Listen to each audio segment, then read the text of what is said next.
He was dying in the desert. No water, no hope, just sand and death. Then he found a horn, filled with glowing liquid. He drank it, and a voice screamed in his skull. "You just stole my 50 years of life. Now something alive is growing inside him, and it wants his body back." Ronan Vex had always heard that deserts were quiet, but this one felt like it wanted him dead. Every step sank into the blistering sand like the planet was swallowing him whole. His lips were cracked open, his tongue scraping against itself. There was no wind, no insects, not even a buzz of life. Just the crunch of his boots and the slow, terrifying thought that this might be his grave. 3 days ago, his dropship had been blasted out of the sky. Corporate hit squad, the kind that don't leave survivors. He wasn't a person to them. He was cargo. A walking vault with a stolen memory core in his spine. They'd tear his back open for it, if the desert didn't finish the job first. His knees buckled. He landed hard, breathing like every inhale was made of knives. "Great," he muttered. "I survived an explosion just to die of dry mouth." That's when he saw it. Something metallic poking out of the dunes. For a second, he thought his brain was hallucinating souvenirs. But as he crawled closer, the object sharpened into shape. A horn, 2 feet long, twisted like bone and forged in metal that shimmered under the sun. Alien symbols crawled along the surface, shapes that looked disturbingly alive. He stared at it, then at the sky. No water anywhere. But the desert leaves me a fancy drinking trophy? Sure, that's fair. Inside the horn was liquid thick, golden, swirling like it had a heartbeat. He didn't think. He couldn't. His fingers grabbed, lifted, tilted. The first drop scorched his tongue like molten honey and lightning mixed. He swallowed greedily, desperate, until the last ember of liquid slid into him. Instant relief.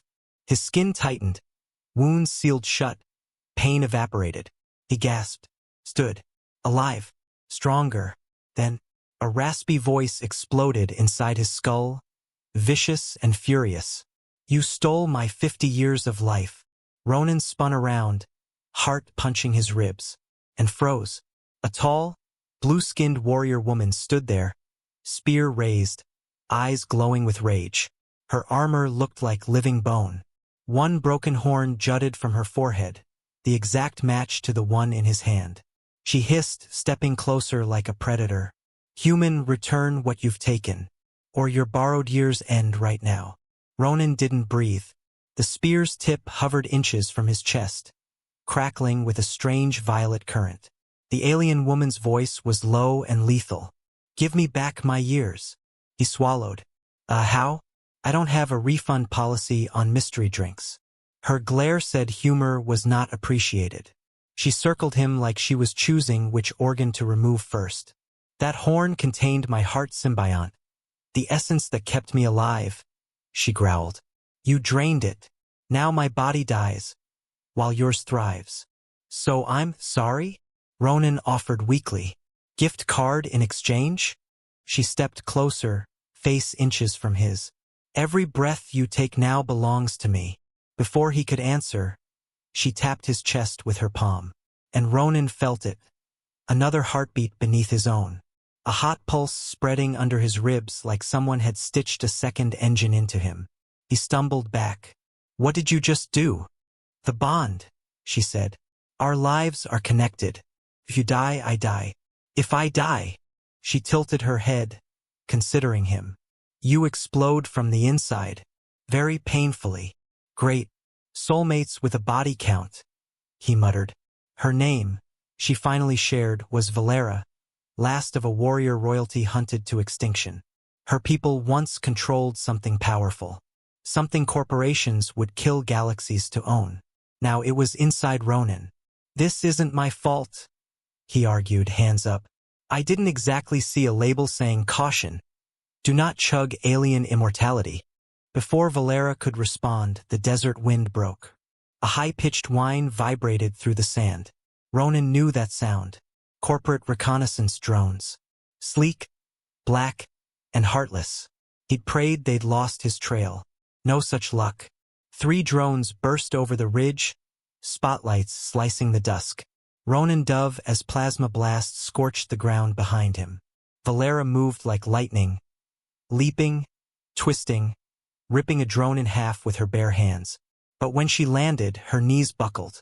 She gasped like her lungs were collapsing. That golden liquid inside him, it was fueling him and draining her. Ronan grabbed her shoulder. "You're hurt." "I'm dying," she hissed. "Because you live." Even in crisis, Ronan found his sarcasm. "We really need to work on this relationship dynamic." More drones locked onto their position. Valera forced herself upright. "Move, human. We run now." As they sprinted toward the canyon shadows, Ronan realized a brutal truth. For either of them to survive, they would have to survive together. The canyon swallowed them whole, jagged walls rising like the ribs of some buried giant. The heat faded as darkness wrapped around them, but the fear of being hunted stayed glued to Ronan's spine.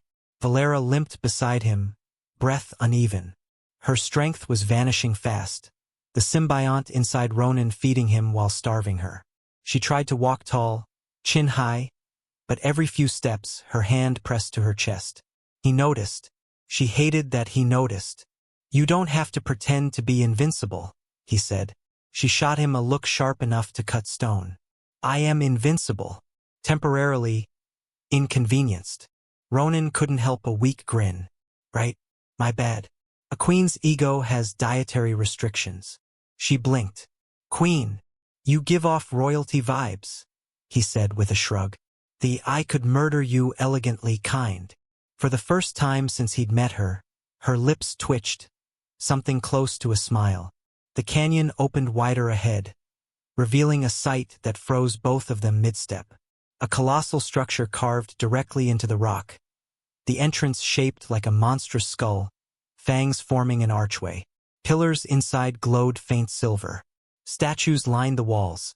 Tall, regal figures with spiral horns. Valera's people. The place felt ancient, sacred. Valera whispered, voice trembling. "My family was buried in temples like this." So she was royalty. Ronan looked at her differently now. Not as a captor, not as a warrior, but someone who had lost more than he could imagine. They entered quietly. The air tasted of dust and forgotten history. Blue fires lit in response to their footsteps, illuminating murals of battles fought long before humans reached the stars. Ronan placed a hand gently on her shoulder. "I'm sorry for what you've lost." She stiffened, then let herself soften. "Only for a second. I was trained to protect them. Instead, I ran." Her hands clenched. "I survived while everyone else died." "That's not weakness," he said. "That's a second chance." She met his eyes. Something unspoken passed between them.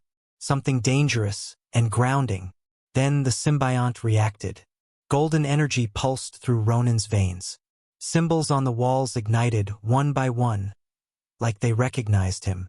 Valera's eyes widened in horror. "This temple honors the line of kings," she whispered. "Only royalty could awaken it." The statues didn't stay statues.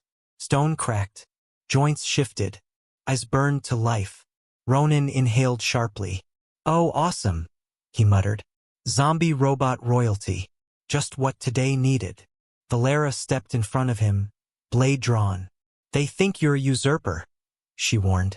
Stone warriors raised their weapons. "And they will not let you leave alive." The first statue swung a colossal blade down toward Ronan's skull. Valera shoved him aside, catching the strike on her spear. Sparks erupted as bone met stone, and she staggered under the force. Her breath hitched, she was running on fumes. Ronan scrambled up, heart racing like it wanted to punch its way out of his ribs. "Tell me royalty perks include not getting murdered by dead relatives." "No," she snapped. "Perks include a swift and dignified death." "Not comforting." More statues peeled free from the walls, each one alive with ancient fury. Ronan's instincts screamed for escape, but the symbiont inside him roared with something else. Authority. His hands moved before he understood why. He raised his palm, fingers trembling. golden veins igniting beneath the skin like molten circuitry. A shockwave burst outward. The statues froze mid-strike. For a breath, everything was still. Valera stared at him as if he'd just rewritten the laws of her universe. You commanded them. I did what now? She took a shaky breath. Only a king of the symbiont bloodline can do that. Ronan blinked. I was a mechanic's kid from Mars. I'm not royalty. I didn't even get invited to prom. Prom? She echoed. A ritual of courtship and mockery? Yeah, that's pretty accurate actually. The statues slowly knelt, metal scraping stone in a thunderous bow. Ronan's fear twisted into dread. Okay, so I'm a king. What does that mean for you? Valera's jaw clenched. My people swore to die protecting their king. Her eyes glimmered with something raw. And I failed them once. She started to collapse, symbiont depletion stealing strength from her limbs. Ronan caught her before she hit the ground. You didn't fail anyone, he said. You survived, so you could fight again. Valera's eyes closed, trusting his hold for the very first time. A metallic clang exploded behind them. Ronan turned. Corporation kill drones. 12, then 20. Swarming into the tomb from above, spotlights slicing through sacred air. One message blared from their speakers. Surrender host. Symbiont is corporate property. Ronan's anger finally caught fire. He stood, golden light flaring through him, his voice echoing with 2 heartbeats. Not anymore. He commanded the statues, and they charged like thunder and memory fused into war. Valera whispered, eyes filled with shock and something dangerously like hope. You're not just surviving this world, you're about to change it. The statues moved like an earthquake wearing armor. One after another, they smashed drones into scrap while laser fire ricocheted off stone. The entire temple shook as ancient war and modern tech collided. Ronan didn't hide this time. He led. Every command from his mind sent a statue diving, blocking, striking. He wasn't fighting with the symbiont anymore. He was fighting as its king. But victory had a cost. Valera was barely conscious in his arms. Her skin was losing its glow, her breath shallow like each inhale was a gamble. The symbiont inside Ronan pulsed faster, like it wanted to abandon him and return to its original queen. Stay with me, he whispered. Valera forced a smirk. You owe me 50 years, remember? He laughed. A short, desperate sound. If that's the debt, I'll start paying now. He pressed his forehead to hers. The bond between them surged, gold and blue light intertwining. Valera gasped as strength returned to her, the symbiont sharing its power directly. But the rush triggered a new response. A rumble. Outside. Ronan looked through the shattered temple and trance as a shadow eclipsed the canyon. Not a ship, a fleet. Dozens of war cruisers descending like vultures that smelled profit. A booming voice crackled through speakers. Deliver the symbiont king, or every survivor on this planet dies. Valera's hand tightened around his wrist. They will not stop. Not until they take everything. Ronan had spent his whole life running from powerful people. Corporate superiors. Military orders. Destiny. Now, he stood taller. That memory core in my spine, he said. It holds every secret they're terrified of the galaxy knowing. Corporate crimes. Harvest labs. Extinction contracts. Proof of everything. Valera understood instantly. A spark lit her eyes. We expose them, she breathed. And burn their empire down, Ronan finished. The statues formed a defensive circle around them, ancient loyalty reawakening. Ronan turned toward the rising warships, fire rushing through his veins, through the bond. We fight, he said, not for a crown, for the ones they've stolen. Valera stepped beside him, shoulder to shoulder. You're not alone anymore, Ronan Vex. He smiled, heart and symbiont scorching the air with power. Good, he said, because I plan on living those 50 years. With interest. Above them, the fleet prepared to rain fire. Ronan squeezed Valera's hand. Let's give them a war they can't afford. Lights flare, engines scream, and the king rises. This was only the beginning.